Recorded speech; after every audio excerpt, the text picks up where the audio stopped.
Good morning, everybody, and welcome to our webinar on Indian pharma industry for the month of April 2022.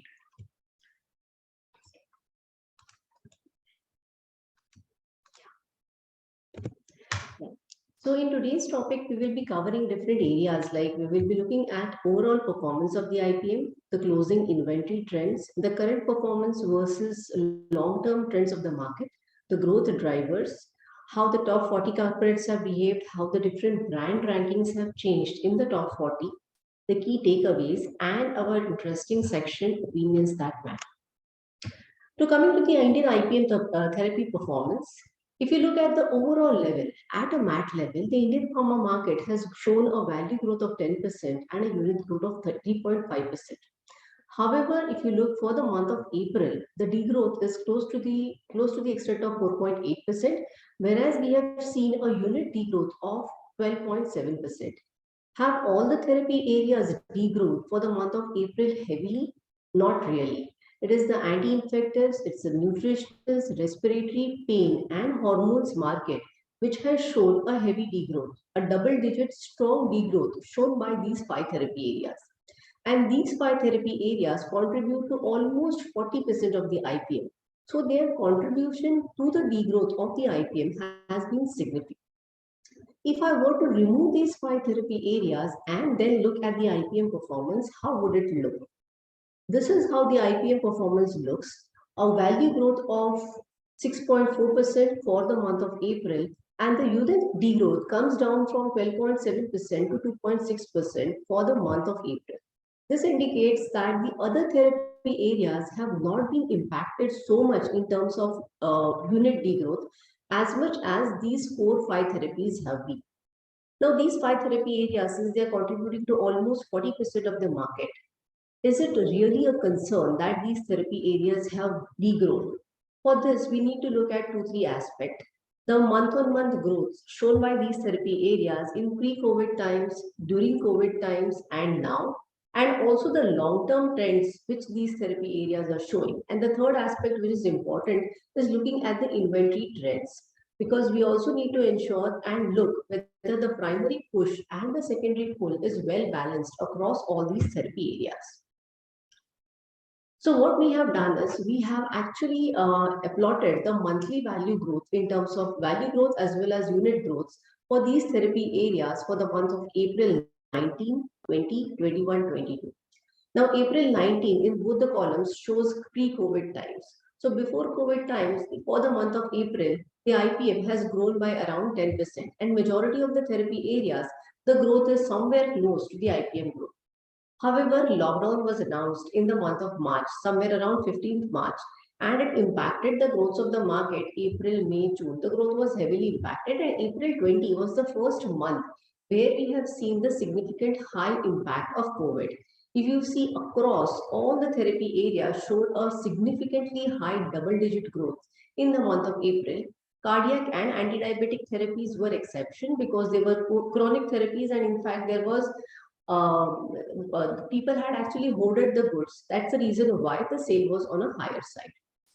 However, if you look for the month of April 21, we see that the overall market has shown a growth of close to 52%, 51.8%. Now, this growth that I'm seeing is if you see in selected therapy areas like anti-infectives, gastro, vitamins, respiratory, etc., the growth is on a relatively higher side. The result, this is a result of two things. One is the heavy degrowth that these therapies had shown in the first wave of COVID. And second one was, in the second wave of COVID, there was an unusually high demand for certain subgroups in these therapy areas. And this is the reason why there was an unusually high growth. Now, if I were to compare the degrowth of these molecules or these therapy areas in this April 20, there is nothing unusual about it, because even in pre-COVID times, the market of anti-infectives has grown by 7.4%. So this 136% growth is gradually getting corrected, and that's the reason why we are seeing this type of degrowth.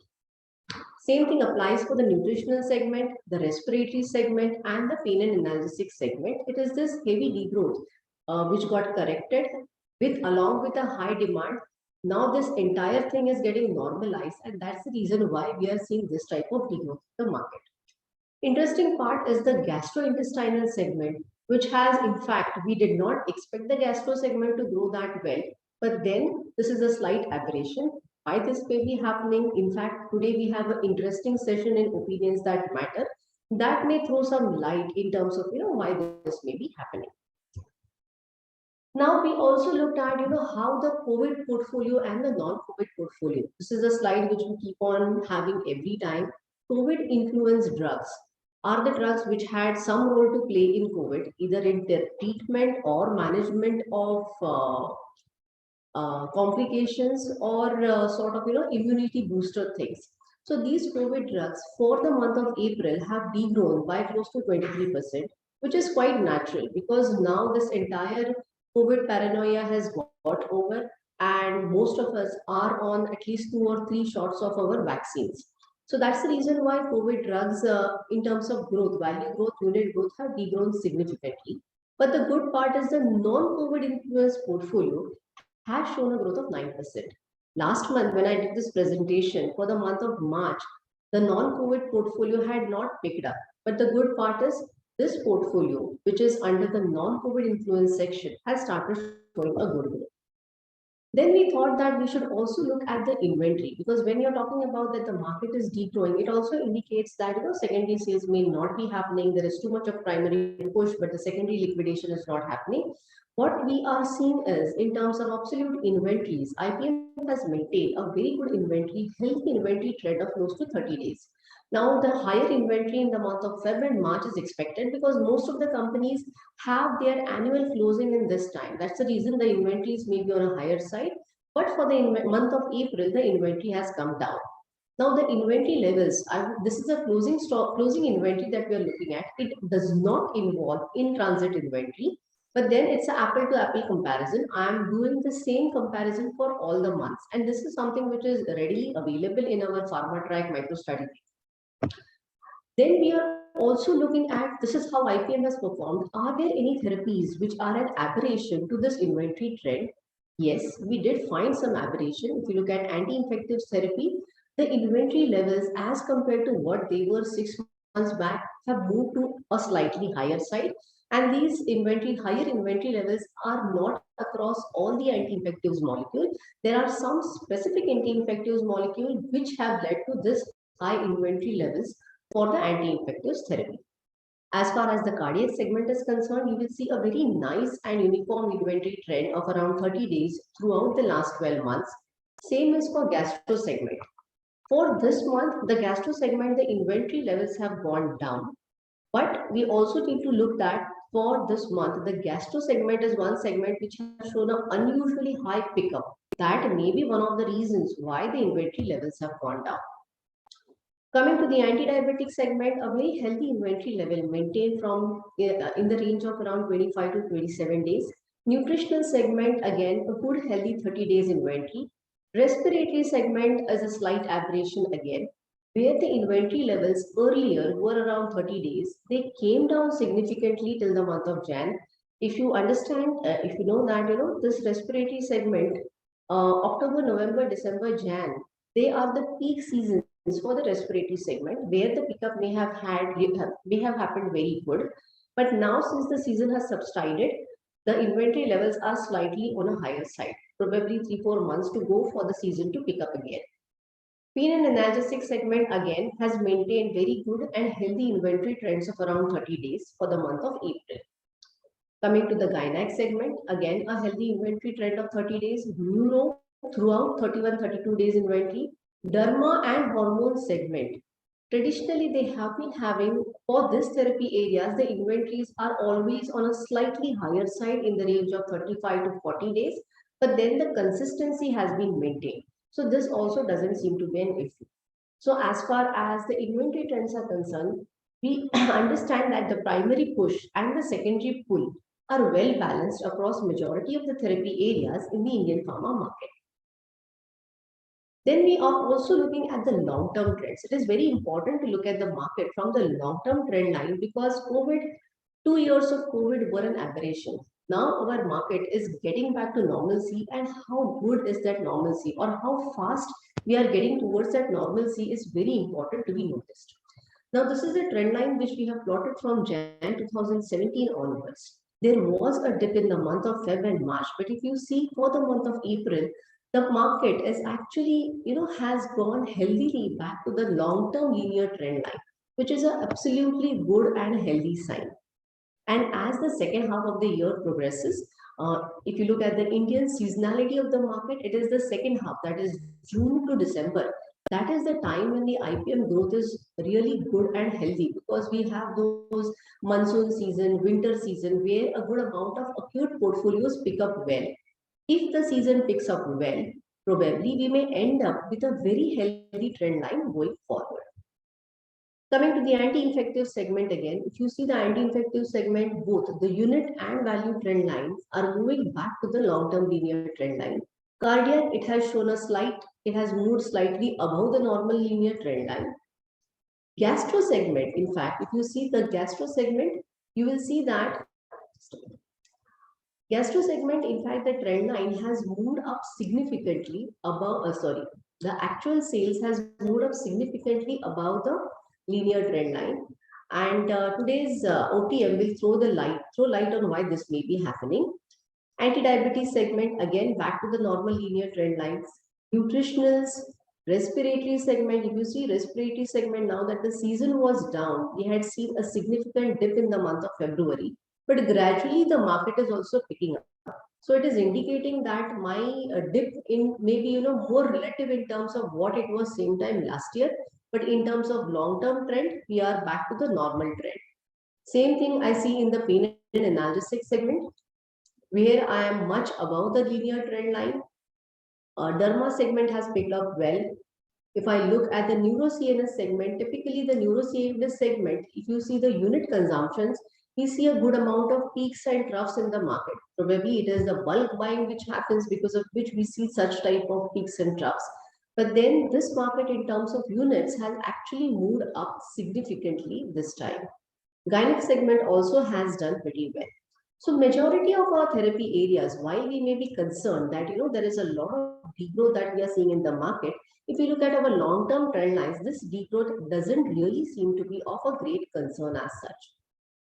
Then we look at the growth drivers. These are the Indian pharma market growth drivers on a monthly basis, which we track.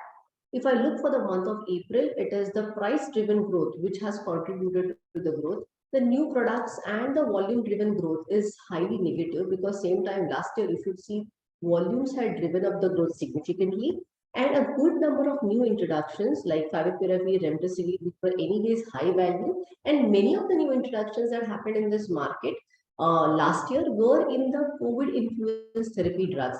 Now, as the COVID era is gradually subsiding, the demand for these drugs goes down, and the new product growth, because of majorly COVID-influenced drugs, it has started going on a negative side. Coming to the volume growth drivers for the month of April across the key therapeutic segments, we are seeing that wherever there is a significant degrowth, it is a volume-driven degrowth. Two therapy areas, the derma and the ophthalm segment, are the only two segments which are showing growth. Same time last year, they were showing a heavy degrowth. Then we go to the top 40 corporates.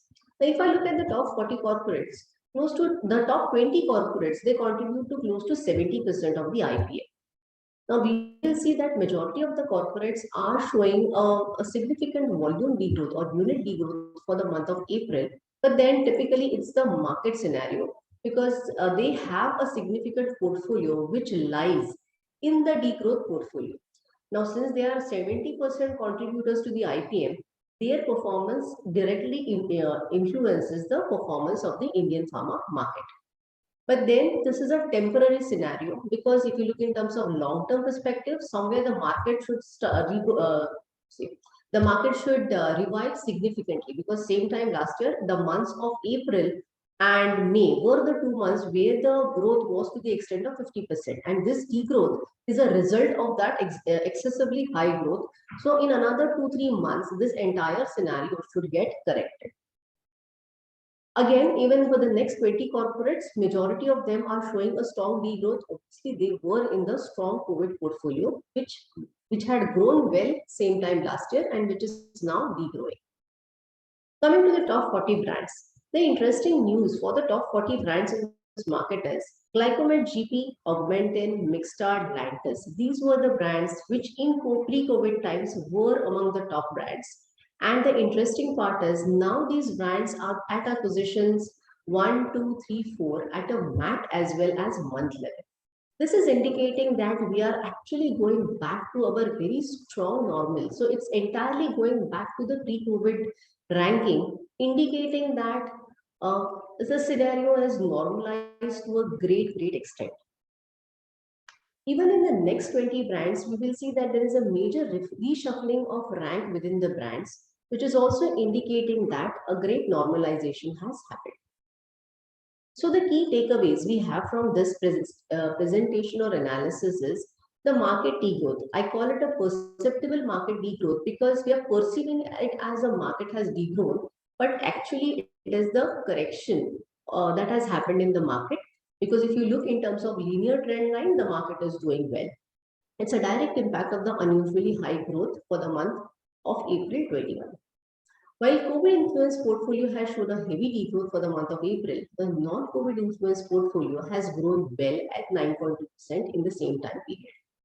IPM is back on the normal long-term linear trend line for the month of April 20. Closing inventory trends indicate a significant balance in primary push and secondary pull for majority of the therapy areas of the IPM. The key market brands coming to their pre-COVID market positions at MAT and month April level indicate a strong normalization of the market behavior. This was about how market has performed for the month of April.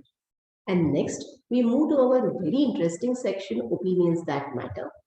And the speaker for today is Mr. Deepak Arora, VP Sales and Marketing from Wallace Pharmaceuticals, who will be discussing about the dynamics of the gastro segment in the domestic formulations market. So with this, I stop sharing my screen and we start with our Opinions That Matter section.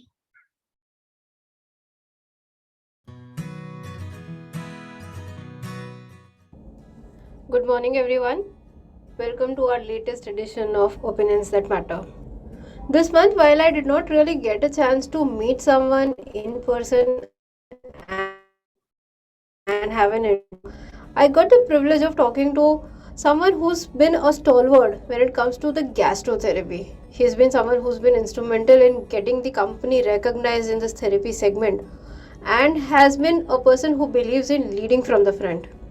I feel privileged to share with you a recording that I had while talking to Mr. Deepak Arora from Wallace Life Sciences. Mr. Arora is the Vice President Sales and Marketing and has been one of the top leadership people in the organization who's ensured that Wallace has gained prominence when it comes to the gastrotherapy. So, welcome to Opinions That Matter. Sir, tell us the outlook of Wallace as an emerging player when it comes to the gastrotherapy.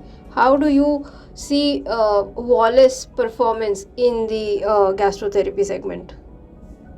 Gastrotherapy has emerged as the fourth largest therapy in IPM with a value of over 19,000 crores.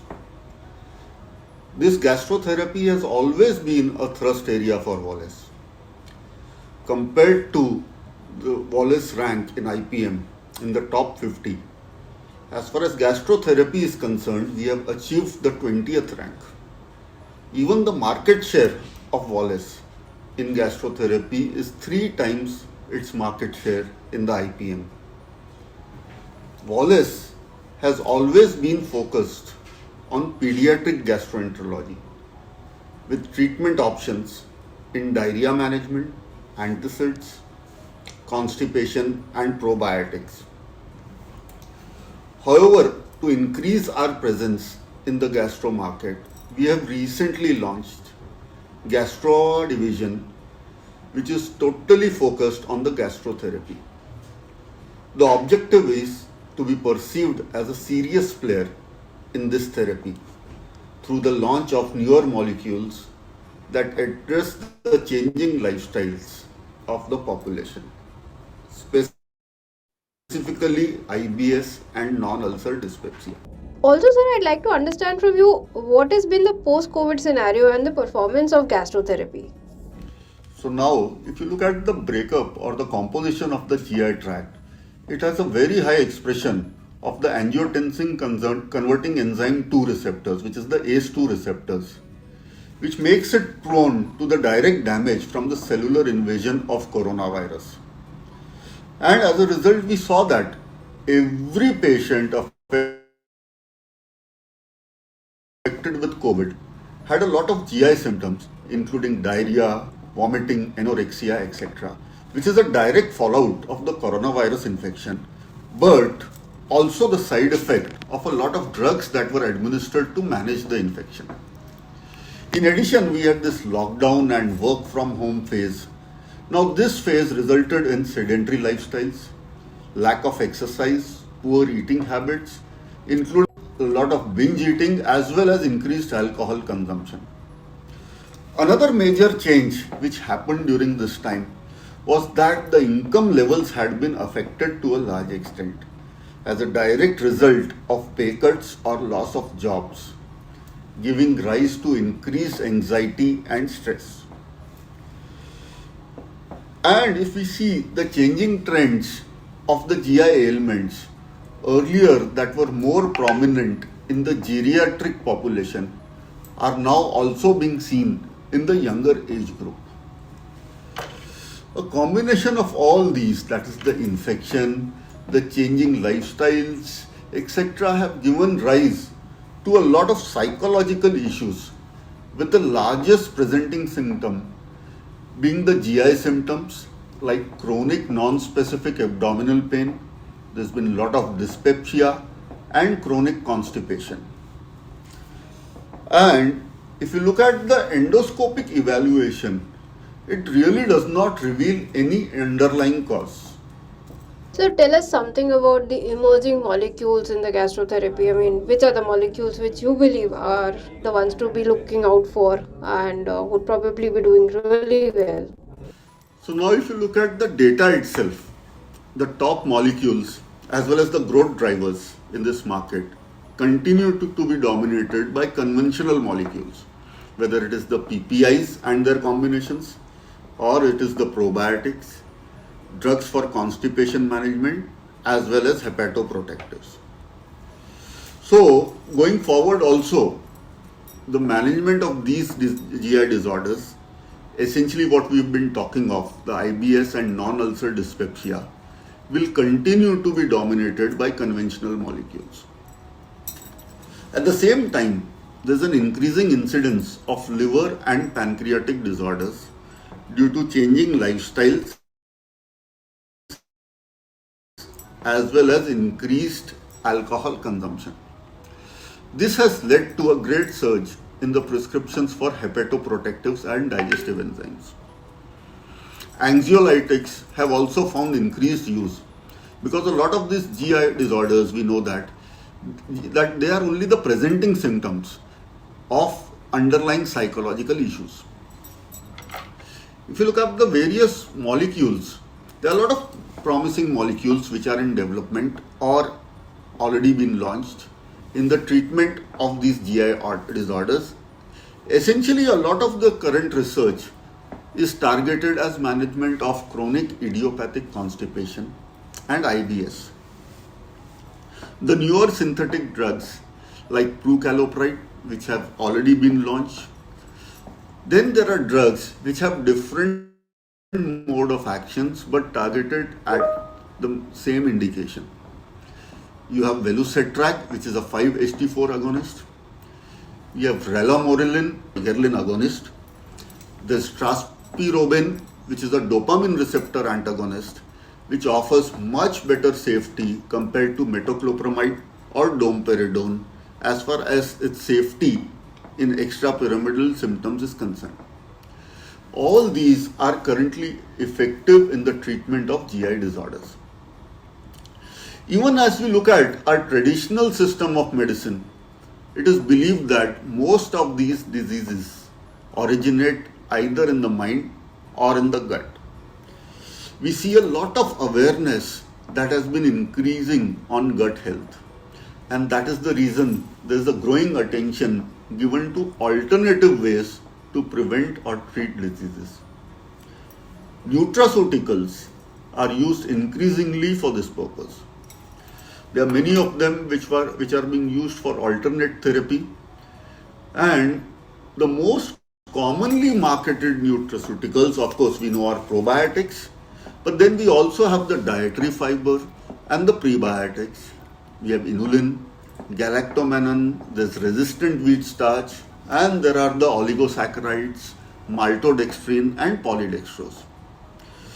There are dairy products which contain both pro and prebiotics, which are currently being used for the maintenance of gut health. We've seen that probiotics are known to play a big role in the development and maintenance of gut immunity.